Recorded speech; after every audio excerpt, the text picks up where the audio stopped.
Hello, hello, hello, and welcome into a very special episode of the Believe in Lions podcast. That's BLEAV right here on the Believe Network. And we are joined by Lions legend, not just one Lions legend like normal. No, we have a second Lions legend, the Iron Man, the man who has been with the Detroit Lions longer than anyone else, the one, the only, the first round pick, the 2022 Lions Good Guy Award. It's Taylor Decker. Appreciate you having me. Oh man, listen to that, man. What does that feel like to be the longest tenured Lion at this point, man? Like, what does that feel like? It feels like it happened quick, man. I don't feel old, but in football years, I'm getting up there. I turned 30 this year. In my 8th season, I was able to, start my 100th game. I got to be going closer to 115 or 20 now at this point. You look back on it and people say, man, it goes quick. And in 8 years, it kind of has, man. It's kind of flown by. But I still feel youthful, man. We got a young team, and they keep me young, because when you got guys who are 23 on the practice squad and they want to make you look bad, you got to be on your P's and Q's. So I might have a little bit of gray hair and might need a little longer warm up, but I still feel youthful.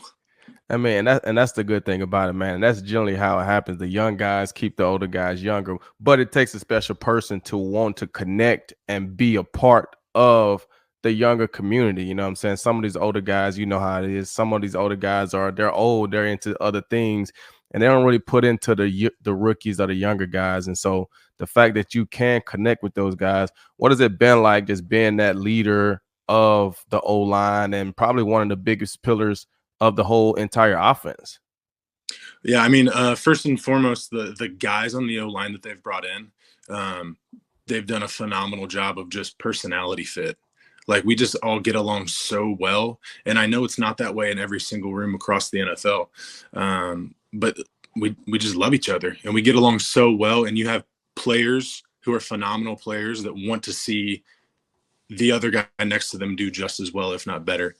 And then for us on the offensive line, it's actually kind of unique. While we may have an age gap in our starters of, I think it's 8 years, we all got kids. Everybody got kids. So that kind of tethers us together, because we're at the same stage of life. While we may be at different points in our career, everybody got little ones rolling around. So we're going to play gyms and stuff on days off with our kids, and that we're able to connect with that. So, man, just can't say enough good things about our group, man. They're phenomenal.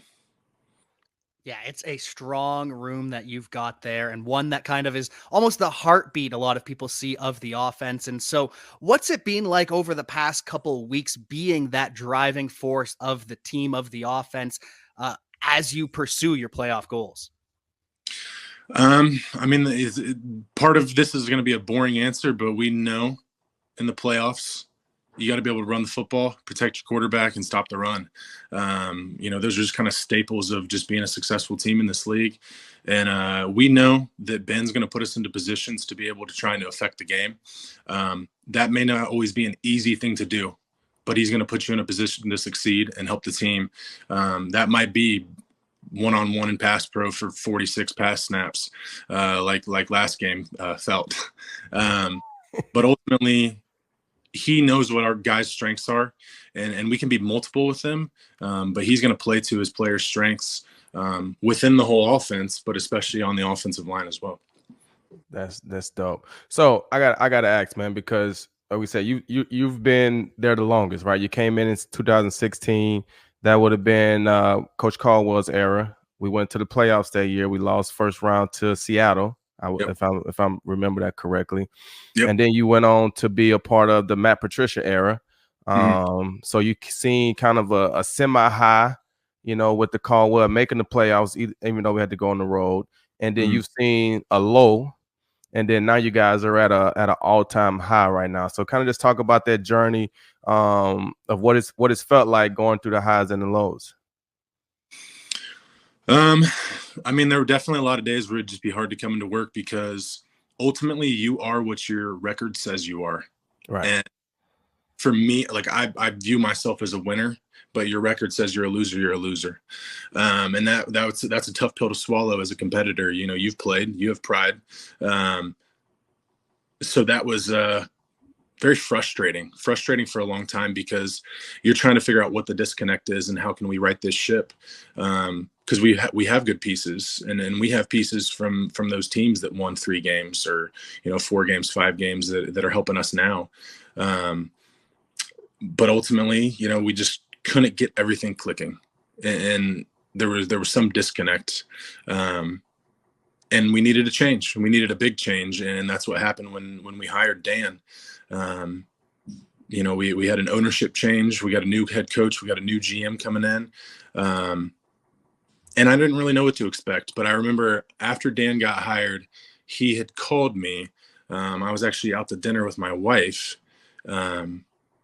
And he called me just because he wanted to just talk, because he's like, I know you've been here. I know, players look up to you. You're a leader on this team. You just wanted to kind of touch base with me. And that was striking to me in a positive way. Because I think one thing about Dan, he does a phenomenal job of connecting with everybody on a personal level. What you see is what you get with him. Like, people hear his crazy stories and, the way he talks in the media, that's him. He is authentic. And he just has a rare ability to just connect with every single player. Whether you're the starting left tackle or you're an undrafted free agent that's on the practice squad, you're going to know that coach cares about you. And then on top of that, with him and Brad bringing in pieces that were going to be not only great football players, but they're going to be a personality and culture fit. Because, you can have a crazy guy or two, but right. You need somebody to kind of keep driving that culture in the direction that you want to go in. So he's just done just a fantastic job. I mean, he's just a leader. Got to be the best leader I've ever been around. And I've been around some really good coaches. And I think in a relationship-based business, when you have trust and you know that your coach wants the best for you and wants to put you in a position to succeed, the sky can be the limit, because that guy has my back. I know he cares about me. I know he wants to do right by me. And there's the Hard Knocks clip where he says, I have a plan. I just need you guys to trust me. And we did that. And it took some time to kind of reap the benefits. But there were a lot of small victories along the way that you don't necessarily see from the outside looking in. But you could feel yourself stacking wins, even if they weren't a win, and right. moving in the direction. Was there a moment that kind of put it all together where you could finally see the plan coming to fruition? I think for me, I look back on 2 games from last year, the Minnesota game at Minnesota, and then the Thanksgiving game against Buffalo. I remember after the Minnesota game, we didn't win the game, but I felt like we were closer than it seemed. We were a few plays short. We didn't close out the game. We had a 4-minute opportunity to close out the game to win that game, and we didn't. And we just needed to make those plays at the end of the game to win the game. We had opportunities to win the game at the end of the game. In this league, 2-minute, 4-minute, almost every single game, it seems like. And then in the Buffalo game, that was a game on Thanksgiving, prime time. 4 years ago, we lose by 21. And we lost the game, but man, it felt like we were taking strides in the right direction, and we weren't over the hump yet. We weren't there yet. We lost. But I could just feel it. It just didn't feel like it used to. It felt different. And it felt like we were going out there as winners and competitors to go out there and win the game. And there was just that belief was like permeating through everybody. And it was just became contagious. Man, it's been crazy. It's like just being, in Ford Field these last 2 weeks. I've had the luxury to be there. My guy Jack was there for the Rams game. But the building has been electric, man. Just tell me a little bit about the fan support that you guys have been getting. I know it's probably crazy going around in the city, different places. It's a lot of energy in the building, but what does it feel like, from a just walking out there, man, I know it probably feels like there's no way we're going to lose today. Like there's absolutely no way that we're going to lose. Yeah, I mean, that home field advantage is real. The fans have shown up in a big way for us because, you know, I go back to St. Brown dyeing his hair blue, and then you see pictures on the internet. I think it was somebody's grandfather that's in hospice dyeing his hair blue. Right. And, you know, I've been through it for 8 years. There's people who've been through it for 60 years who've been dying for this. And this is a blue collar city, man. So for us to be able to play a brand of football that resonates with people, they can tether themselves to that. They can feel that, and it's real because you hear fans all the time saying we and us. Fans drive our game. They make it what it is. You know, I get to make the living that I do because of the fans.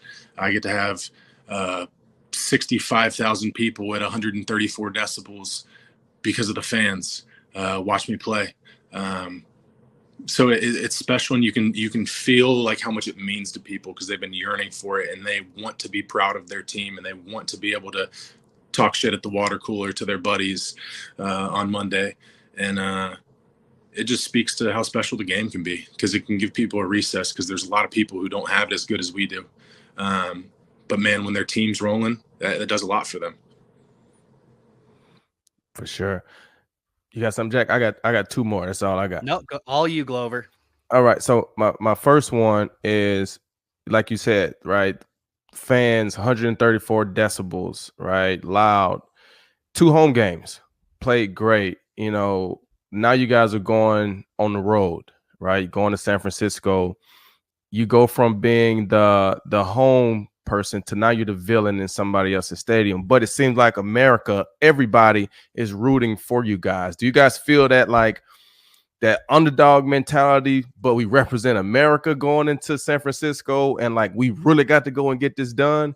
And like, what do you feel like is going to take to be able to, because now you guys are going to be having to deal with the loud crowd noise because it's silent in Ford Field when you guys are right there.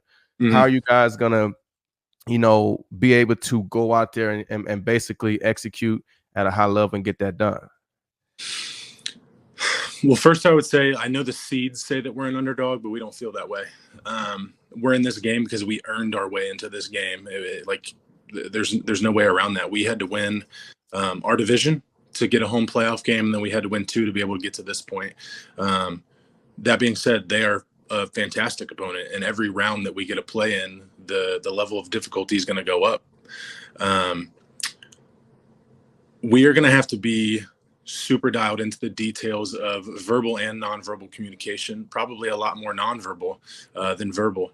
And then I think ultimately there's something like cool about going on the road, and it's us versus all of them, everybody. It's kind of like that gladiator mentality, like Maximus in the you know, you're going in there and it's hostile, and that's fun, and you can kind of feed off that even as a visiting team. You can kind of feed off that hostile energy, but ultimately we're going to have to be on those details, especially early, and the margin for error is going to be slim. So, you know, we need everybody to do their absolute best of what they're capable of and do their job. Right. And like you said, everybody, right? You guys have a guy on this team that's played in a Super Bowl, right? Mm-hmm. He's went on this run, and he happens to be the quarterback of this team in Jared Goff. Have you guys been leaning on him, just kind of talking to him throughout this process? Is what it's going to feel like to be in the NFC Championship game? Has he said anything? I'm not asking specifics, but has he kind of took a role as in, hey, you guys follow me. I've been here. I know what it takes to get there, and just kind of told y'all anything like that? I think the biggest thing that Jared does is he is collected. He doesn't get too high or too low.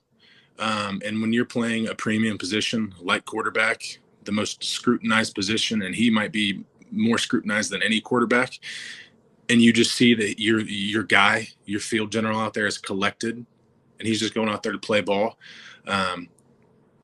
that puts other people at ease because he's going out there I'm going to go out there and I'm just going to do my job. He's not a big rah-rah guy. And you can just see that in his personality.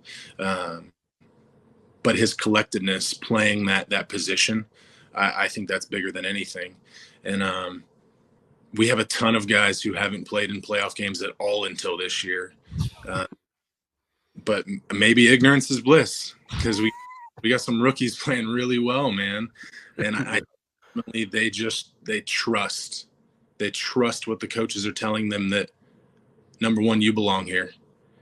You're good enough to do what I'm asking you to do, and I just need you to do what you're capable of. So I think everybody just kind of as a group kind of has that mindset of, I just need to go be me. And that's all I need to do, because we earned our opportunity to play in this game. So we're good enough to go out there to compete and win. I don't know about you, Glover, but I've got some pretty serious goosebumps right here. I am excited. Taylor, my final question, do you have anything that you want to say to all the fans out there, the people that have been there since day one? And also, do you have anything that you want to plug, anything you've been working on that deserves to be brought to the attention of everyone? I kind of said it earlier, just about, just the fans driving our game and making it what it is. And that can't be understated. It's just our sports special, our sports special. And like, we're all human beings who, I get to go play football, but I'm a human being, so I can have that human experience with people and understand what it means to them. Maybe can't put myself in their shoes, but I feel it. I feel the passion from them, and I feel the energy from them, and it makes a difference, and it's meaningful. And all of the DMs on Twitter, Instagram, while I may not be able to respond to all of them, I've read every single one. So if you sent me one, I've read it. I appreciate it. I try to respond when I can. But that stuff's meaningful, man. And we know that the city has our back. That's all I got. Not working on anything in the shadows, so got nothing to. Well, thank you so much for your time. We really appreciate it. Glover, do you have any final thoughts? Man, I was just gonna say, I appreciate you reading my DM, man, and getting back to me, man. This is incredible, man. I've been to war with you, man. I know the type of person you are, man. So I'm just happy for you guys, man. I've seen you guys at home the last 2 games, man. I've been in San Francisco, man. It's gonna be epic. I can't wait.